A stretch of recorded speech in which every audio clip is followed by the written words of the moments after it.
Welcome back to the Starborn Parenting Podcast. I'm Rick Cabina. And I'm Madeline Jurgensen. Madeline, I would like to talk more about picky eating. Last week, we had an amazing conversation with Christina and her daughter, Sofia, and there has been positive feedback. We talked about selective eating, and this week, what I'd like to do is first zoom out, and if people wanted some more information, say, hey, is this my kid? And then after that, we'll talk more about what picky eating is, talk about some of the research, and then what can we do? What can you do as a parent to be very helpful in moving your child's picky eating in a direction that they're not as picky anymore? Mm-hmm.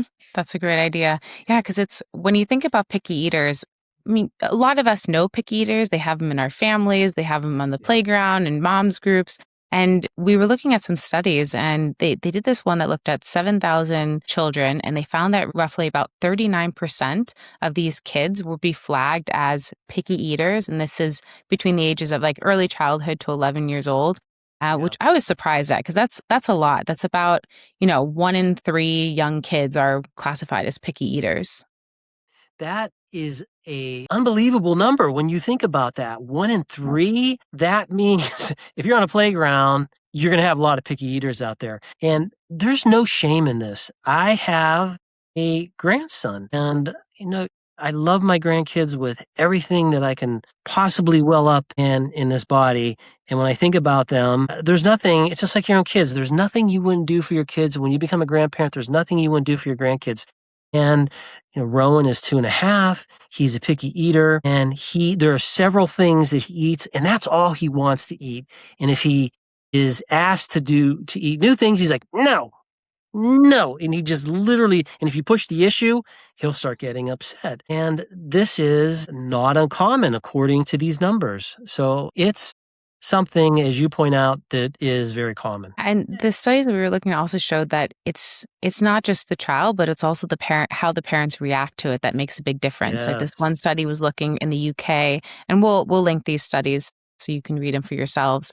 But this idea that they looked at parents and children who are about 18 months old, and they looked at how the parents kind of think about eating and how worried they are or how relaxed they are. And they found that parents that were more worried about picky eating at about 18 months old, their children were about half were picky by age 3, versus parents who were relaxed, it was only about 1 in 6. So how we respond as parents can go a long way in making your child either more or less likely to be a picky eater. Wonder what behavioral principles are at work there. What does a relaxed parent do versus what does a parent who is worried or who's anxious? Yeah, good question. Yeah, we'll definitely go into that today. Yeah. And these principles that we have certainly could explain it. In these studies, these were descriptive studies, so they weren't necessarily giving us that information, but still, nevertheless, it's important to point out that these numbers exist, and they serve to educate. For example, in doing research for this particular episode, we also found some studies that looked at picky eaters, and they grow up just fine. They looked at these cohorts, and what they found is that many of these picky eaters generally hit normal height, they hit normal weight, their BMIs and their bodies were getting what they needed. And the story is many of these kids outgrow it. So here's some figures. About 13.5% of picky eaters at the age 2 to about 22% at age 5, but it goes down to 6% by age 10. Those would be the number of kids that outgrow it. And it goes to show that 2 years old, 5 years old, and even 10 years old, you have children who no longer it's like a phase, and they are growing out of it. So the research shows that, yes, kids can grow out of it. Now, there is some caveats to this when we consider the research. For some kids, this sticks, and it's not a phase that they're going to grow out. There are studies that show between 4 and 9 years old, that once the pattern is well established, then it's going to hold exactly the way it is for quite some time. And that's why, as a parent, if you see that this is happening, addressing this early on is really important. Yes, your kids can grow out of it, but let's not roll the dice. There are things we can do that we'll talk about later that can help change kids who are picky eaters. I mean, you can also look at the other way and think like, okay, well, if most kids grow out of it, then it's like, well, why do anything at all? If like, and you can just, some parents I could definitely see just saying like, okay, well, if the chance of them growing out, then let's just let it slide. That is a very astute observation. And the answer to that is, even though growth can be happening well and you're not concerned, like talking about those stats, weight and height seem to be okay. When we look at picky eaters, they're going to eat fewer fruits. They're going to eat fewer vegetables. They'll have less protein, and they may have more sweet snacks, more sugary drinks. So we don't want to panic, but we want to widen that menu over time. I can tell you this right now, and you tell me if this is true in your friend circle. I have friends that to this day are very picky. Like one of my friends, she just won't eat any vegetables. Like, I don't know how you get through life not eating any vegetables. She's in her 50s. She doesn't eat vegetables. Other people that I think of in my life are the same, where they just will not try like fish, or there's these other things that they like what they like, but there are some things that they're just not getting. Yeah, my dad grew up in like the middle, in Wisconsin, low income family, and he only ate canned vegetables until he went to college. And he didn't. And when he met my mom, he didn't even know that vegetables came out of like not in a can. They served him like I think it was broccoli for the first time. And he was like, "Why is it green?" Like he was like, "This is supposed to be gray." I know these are green beans. He was like, "I thought this was supposed to be like a gray." And so, yeah, but he's learned to eat vegetables over time. But yeah, these patterns of behavior that hit you as a children, they can really, really persist. Yeah. Well, let's talk about what do we mean by when we say picky eater? This is language that when we talk to each other and parents, you can say picky eating and it's fine. Last week, we talked about selective eating. This is a clinical term. They pretty much mean the same thing. Essentially, what we're talking about here is you have a child that's eating a limited number of foods. They might turn down foods because they don't like the texture. They don't like the smell. Maybe it's the color. Maybe it's a particular brand. Whatever those things are, they are not going to eat certain things. They're just going to refuse. And there's some things that they're only going to eat. So if we're looking at, like, if you're a parent and you look at your child, you might recognize this, that, oh yeah, my child will only eat these kinds of crunchy snacks. There's so many prepackaged foods that we have now, and there's all sorts of different textures that kids are exposed to, and like chicken nuggets. This is probably one that many parents can relate to. You have a child that only is going to eat chicken nuggets, but it's not any chicken nuggets. It's only chicken nuggets from McDonald's. And you get chicken nuggets from a Burger King, or chicken nuggets from, what's the chicken place I'm blanking on? Super popular. Kentucky Fried Chicken? No. Boy, this is embarrassing. It'll come to me later. But thinking about each one of these places that you get chicken nuggets, they all look differently. The texture's different. Like, there's a lot of things that, in terms of brand, in terms of regularity, the kids will eat. And this is what we mean by being a picky eater, or clinically speaking, a selective eater. Yeah, and it can also be part of the wiring of their actual brain. So there's that nurture versus nature kind of thing. And there's some Yeah. kids that they've actually done studies to find that some kids are more sensitive to the taste of like astringent.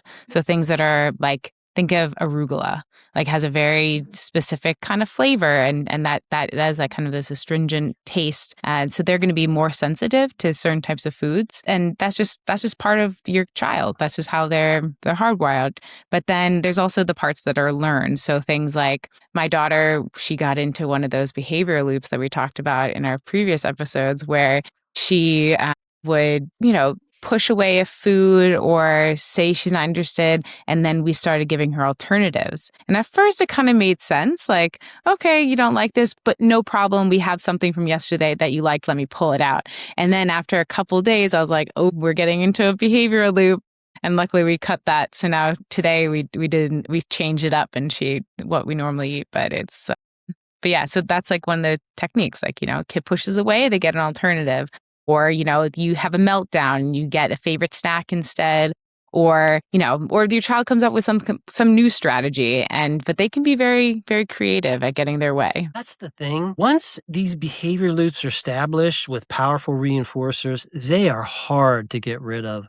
Like these examples that you're giving are spot on. And I've seen this happen live where a child doesn't want something, acts in a certain way, it immediately goes away. Boom, you now have this behavior loop. Or the opposite, the child tries something and they're rewarded for trying it. And then, that particular food is all that they want. So it happens fast. And when it happens, it's there. Mm-hmm. Well, let's just talk about, all of this evidence that we have looked at and that we've discussed and talking about what picky eating is. The take-home message is this. It is normal that kids, through development, are going to become picky. And as long as we understand that, then as a parent, if you see some picky eating, this is something that you can consider, do I intervene, or is this something that, again, depending on the nature of this, like picky eating probably is on this continuum. And if you're down here where you have 20 foods or 10 foods, or that is really picky. Whereas if you're picky and maybe you don't like beets or something like that, that can be part of just development, and kids can try foods as they age. And as long as they have normal energy, they're growing, this picky eating might be more annoying than something that's not workable. And thinking about this, if you have a child who is healthy and maybe when you were a child, like, well, my parents forced me to eat broccoli. Let's talk about that in a little bit and consider, is that a battle worth fighting? So you have everyday picky eaters, and then those kids on this side of the very picky eating, if that list of food keeps shrinking and it's getting smaller and smaller, and kids will only eat 10 things or 5 things, this is a time when you need to think about getting help. Other things that, if kids are gagging or if they're in real distress, like those are signs you need to take very seriously. And, we'll come back to when to get help at the end, but understanding that we have some picky eaters and this is on a continuum, and understanding that there can be some behaviors that are cause for alarm. Be aware of this and understand as a parent that there are some things that are natural and there are some things that should raise red flags, but most of the time you're going to come across behaviors that are just natural and part of development. I thought our guest last week, the daughter came up with a really good reason for why she was asking for mom for help, is that she was realizing that it was getting in the way of her social interactions. And I think especially with kids, there's a lot of birthday parties, end of school parties, get-togethers, going to the movie theaters or whatever. I don't know if kids still do that, but back in the day, we used to go to the movie theater. But, these are all like circumstances where oftentimes food is present. And if you are not able to participate in those things, it can really interfere with your ability to make friends, keep friends, makes you feel confident going into a social situation. If you feel like there's nothing you can eat there, or it's going to cause an awkward situation where they offer you something and you can't eat it or don't want to eat it, or you get hungry, there's a lot of things that go into social interactions and food. And so that's also something to keep in mind when you think about your child and whether or not it's a behavior that you should address. Well, let's talk about parents who are behaviorally informed.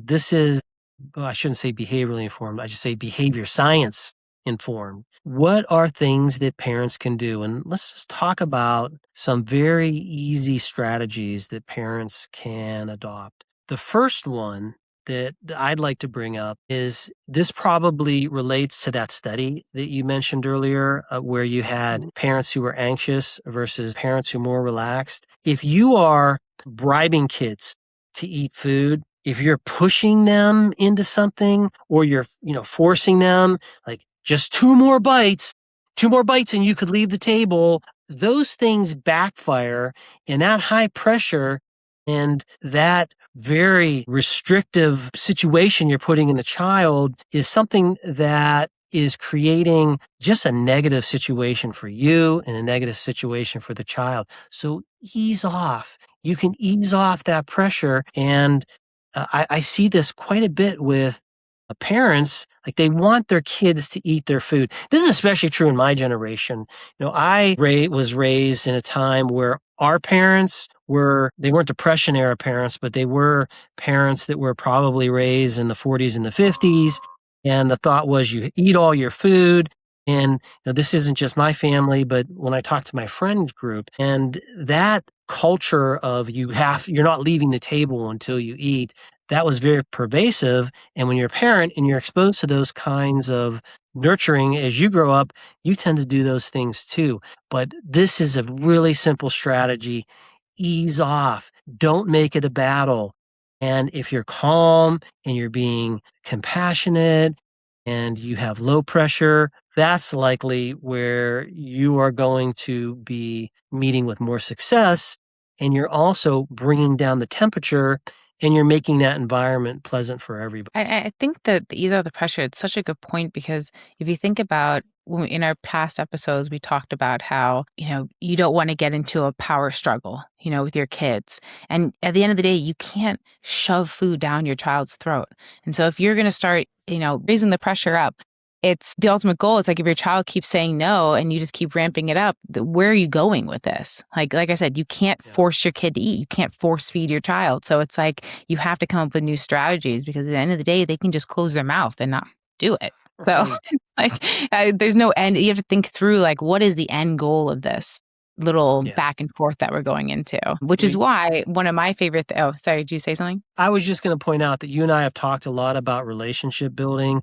Yes. And if you're forcing the issue, what are you doing to your relationship? Mm-hmm. Yeah, it's just like, I don't want to be at a table like that, and no one else wants to be at a table like that, where there's a constant fighting and just just the power dynamics going on. It's not That's not a way to build good rapport or relationships at all. Yeah, right. Which is why one of my strategies that I'm putting forth is to really look at those antecedents, those before behaviors, things that we can set your child up for success. So ways that we set up our table for success for my children is making meals and snacks predictable. So there's regular times when there's snacks available, and there's regular times for meals. We eat at 7:30 is breakfast, 12 o'clock is noon is lunch, and 6:30 is dinner. And we have snacks, in between breakfast and lunch at about 10:30, and then an afternoon snack at about 4:30 or 5. So it's like, it's very regular. It's my kids know when things are happening, and when those windows for eating are closed, that's done. There's no grazing. There's no in between snacks. You don't see my daughter like walking around with a bag of chips around the house. It's just those are the times for food, and then that's it. And then also, kids really copy what they see. So we have dinners together, my husband and I and the kids. We all sit down for meals, so they can see us modeling eating the foods that are in front of us. So they see us putting the rice on our plate, the vegetables, the meats, at whatever we're having that day. And then they see us eating it and enjoying it. And they'll often get curious and want to try it themselves. One of the strategies that we like to do is for we put the carbs and the proteins on my daughter's plate, and then we leave the vegetables in a glass bowl on the table. And we take from it. And then over time, she will also obviously want to take from it. And she often wants the whole bowl herself. So then she actually takes the whole bowl, and she'll just eat like a bowl of broccoli to herself. But which is all fine, because she's 2 and we're building up that behavior. So it's okay. But yeah, and I place the bowl near her so she can see it, but I don't pressure or say anything like, do you want the broccoli, or put some on your plate? It's just there in front of her, and she just watches it. And I also feel like there's that feeling of scarcity as like the bowl starts getting lower and lower of broccoli because we're eating from it. She's like, no, like, I'm not going to get it. And then suddenly she reaches out, grabs the whole thing, and it's very predictable. love that particular dynamic that you just shared. I can tell you from my observation, hanging out with younger parents that have children, there's a very concerning trend, and that is everyone eats on their own. The kids have their screens, they're eating food, and they have their screens. Maybe mom and dad eat together, or maybe everyone is off on their own, and you see this happening. Yes, when you set up your life to do that, it's quiet and people eat, but think about all the richness that you're missing out on. When we socialize, like you and I go to conferences a lot, and we go to places for business places a lot. Eating together is very important, and understanding the rules, the norms, like there's just so much you learn, and the fact that you're saying very early on, you're using these strategies that you're just setting it up for success. And it becomes very natural for your children. And, I applaud you for doing this. And again, you're not doing this you're just doing this because this is how you set up your life and it works. And it is a great strategy to teach children and to get them to try new things. So what's one of our last recommendations? There is something called the tasting ladder. This is something that all parents can do. In behavior analysis, we have ways of, if we want behavior to occur, think about the beginning state and the ending state. You could go from this point to this point, but if there's a lot of steps in between, many times, it's so much better and more effective to start here, go here, rather than just go from here to here. Let's say that you wanted your child to taste something new, and maybe it's a fruit, it's a kiwi, and you could say, "Hey, here's a kiwi, eat it, take a bite." Whereas if you had a ladder, the ladder would say, "Okay, let's just first look at this thing. Is the child looking at it?" The next rung up would be you put it on their plate. So they're tolerating that particular new fruit being in the vicinity of them. Then maybe they touch it. Then maybe they smell it. Then maybe they take a lick of it, and then they taste it. And then maybe it's just this really small thing. That ladder is a way to progressively help the child move from point A to point B. And it's okay if this takes a little bit of time, because this ladder is going to lead to success versus the opposite is you have it here and you say, "Eat this." And, I don't want to eat it right away. You have issues. Whereas if you would have done it in this other way, then you could have more success. So the tasting ladder, try it. It's something that you can track your progress with. And the other thing is, you can see as a parent, where are we along each rung of success? And you can celebrate those rungs of success, and it shows you that your strategy is working. And that's when having a child as picky eater is really tough. Tough for the parents, tough for the child, tough for the family. But if you can do something like the tasting ladder, you can see, as you said, like where are we making the progress? Like, oh my goodness, they touched it. They never touched this before. A celebration. Yes. Oh my goodness, they touched it to their tongue. This is amazing. Great job. Like, oh, you put the food on your plate. Maybe you're not eating it, but like it's on your plate, maybe touching another food that's your favorite food or something. Like all these things are actually things that we should celebrate when our children are working on skills that are really challenging. As a guest we had last week, and she was saying that this was she had fear surrounding food. She was actually scared. And that's something that, these picky eaters, it's not just because they're trying to be difficult. Sometimes there's some real, deep-seated fears with them.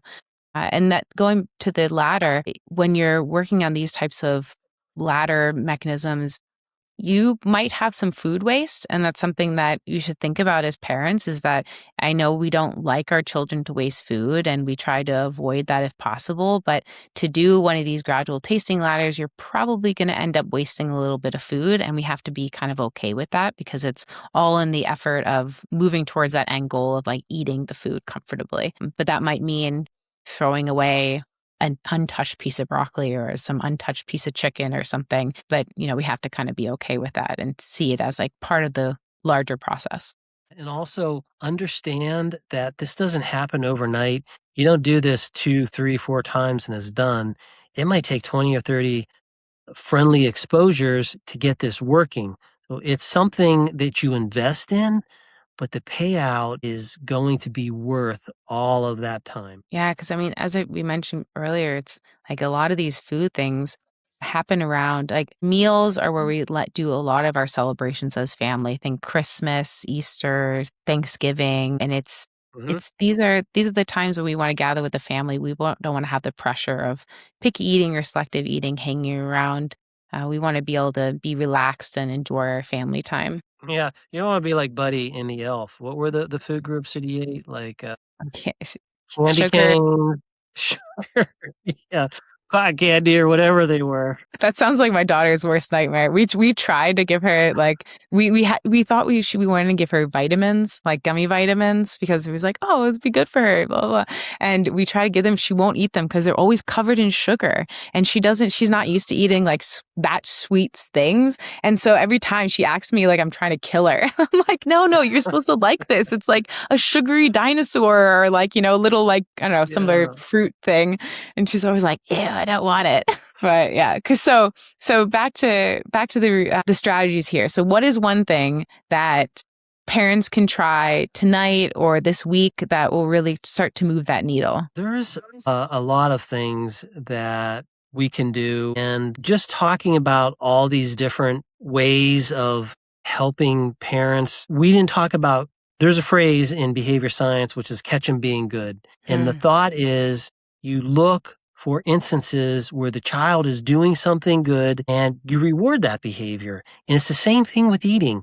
You start with something small, you are looking at your children and you say, okay, this is something that you could do. Other things you could do that would be very simple would be the grazing. Like you touched on this. Just stop the grazing. Make the meals more predictable. These are all things that we could look at that are very easy to implement. And if parents are collecting data on this, which is something we recommend, and this is something that if you have an app like in Starborn, and in the app that we have, these are things, and if you don't want to have an app, there's also books that you can have, notebooks that are designed for this. All of that those are easy ways of collecting data, and these are just things that you could just start, which are low pressure, small steps.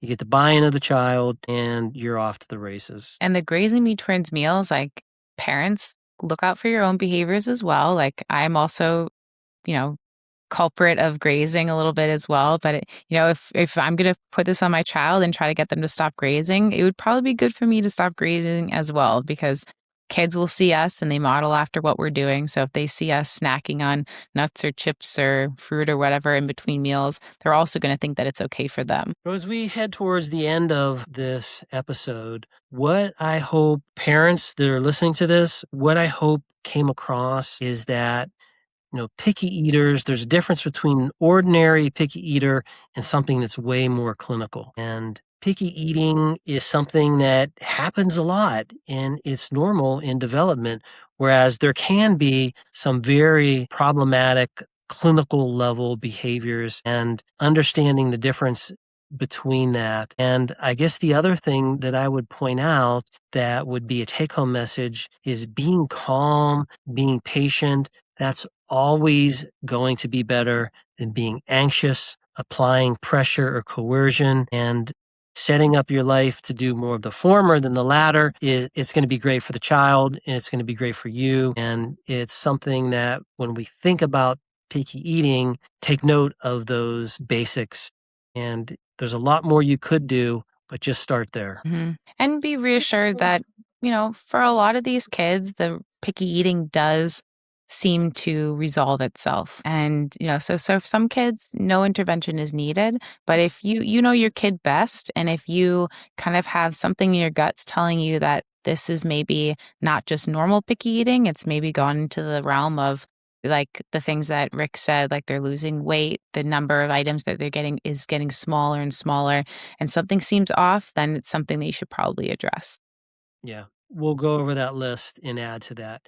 having problems with weight, growth, energy, those are red flags. Yep. If you have a child that is gagging or they're choking when they're eating, those are red flags. If you have this list of food and it keeps shrinking and getting smaller and smaller and smaller, that can be a red flag. And of course, if you find yourself at meal times and it's a battle every day, that is a red flag. So if those things are happening, then consider reaching out for help. Those are red flag situations and things as a parent you should be concerned about. So if that sounds familiar, you could talk to your pediatrician.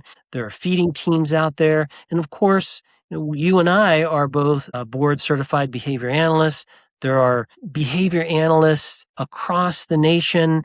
And in fact, you can go to a website. It's called the BACB, and you could type in your zip code and it will show you who are the board certified behavior analysts in your area. Of course, you can also do Google searches and other ways, but there is help and it is very accessible. You don't need to figure it out alone. So if you find that you need help, get that help. Mm-hmm. Well, let's end this by saying if you're a parent and you find that wherever you are, wherever your child is on this continuum, picky eater somewhere along the way, know that you should be gentle with your child and you should also be gentle with yourself. Behavior is something that can be changed. And if your child is behaving in a certain way, especially around eating, the good news is that we can change that and we can help your child thrive and have a wider palate and eat more food. And these are things that really matter as your child is growing up. And these are things that you can take care of very early on. Mm-hmm. With that, I would say thanks for hanging out with us and helping us build better humans. See you next week.